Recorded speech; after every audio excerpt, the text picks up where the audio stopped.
morning. Your mind and your body are not in separate places. As a physician, I've been very aware of the body's and the mind's effect on the body. The classic name for it is placebo effect. The effect that a sugar pill, if given to someone to relieve pain, will do so if they believe that it will do so.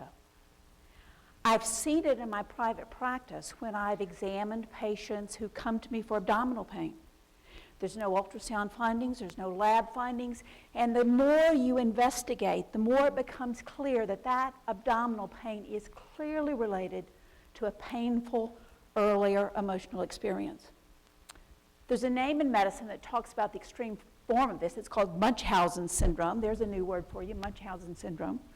And what it means that there are some patients that are so involved in that process that they come to you and they've had multiple surgeries. And nothing is ever found. No cancer is found, no antibiotic has been needed because no bacterial infection has been found. There is a profound thing that we know about the mind's effect on the body. The interesting thing to me is that the new research is showing that that connection between the mind and the body is a wide avenue that is a two-way street. And that's what's important for us as we talk about how we're going to increase learning in Georgia. It begins in utero.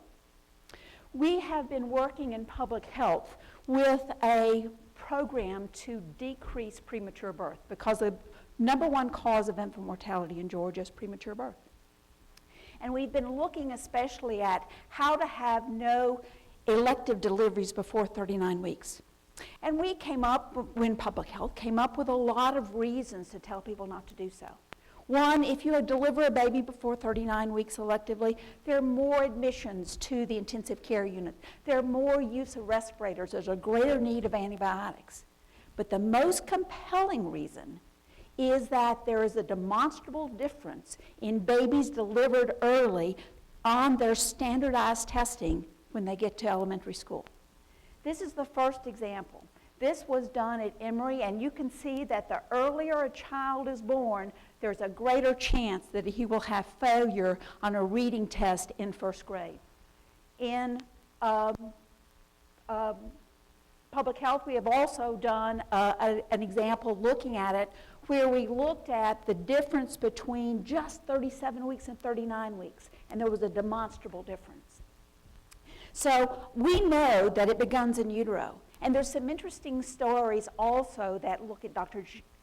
Jack Shawcroft's work. He'll talk to us later today, that look at the effects of mind and body as far as the actual development of a baby's brain, and they have demonstrated that if there are adverse emotional instances in a child's life, ACEs they're called, that the neurons actually don't branch out, that the neurons degenerate, and you get physical manifestations of things that are perceived by the mind. There has also been research done by Emory on that mind-body connection to show you how powerful it is. That if a child has an increased number of ACEs, adverse childhood events, there's a 260% chance he'll have chronic respiratory disease. A 260% chance, increased chance that he'll develop hepatitis. There is a clear relationship between the mind and the body. The interesting thing for grade reading is that not only are those profound lifelong effects noticed, but there's been a lot of study in the day-to-day effect of mind on body.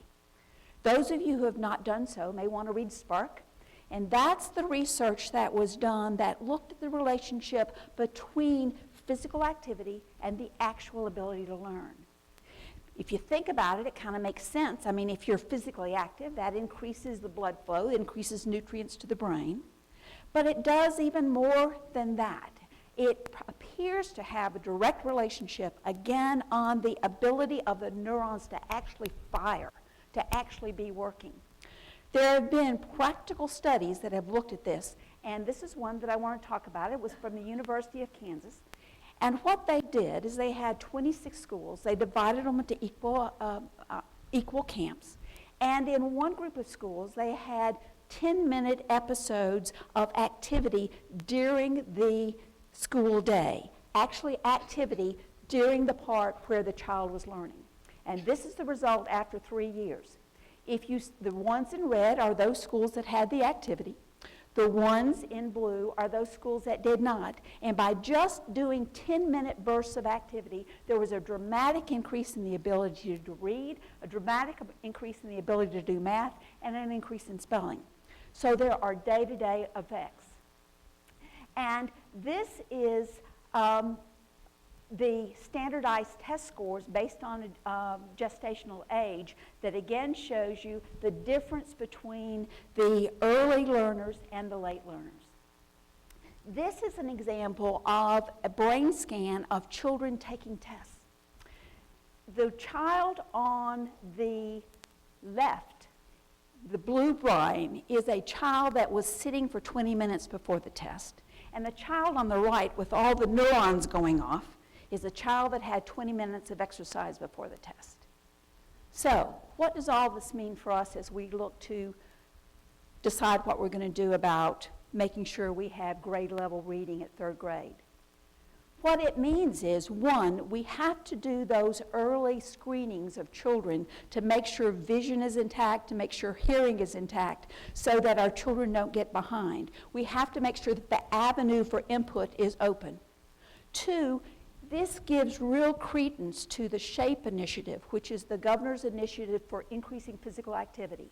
And what we're aiming for is 30 minutes of increased physical activity every day, every school, every child in Georgia. And it is enormously important, not just to combat childhood obesity, which the SHAPE initiative is about, but to make sure that we increase reading efficiency. The other thing that we need to do is we need to continue to explore the relationship between mind and body. Georgia has been approached by Harvard with the Frontiers of Innovation, and that's the business that talks about if you have a child with ACEs, if you have a child that you know you're not going to get neurologic development on, what can you do? And I think that we need to aggressively approach that, and we are committed to doing that, and that's an exciting proposition.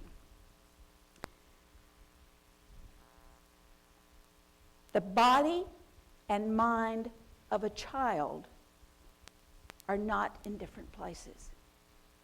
If we are going to be successful in this endeavor to make sure we have universal ability of all our children to read, we must remember that, and we must attend to both. Thank you.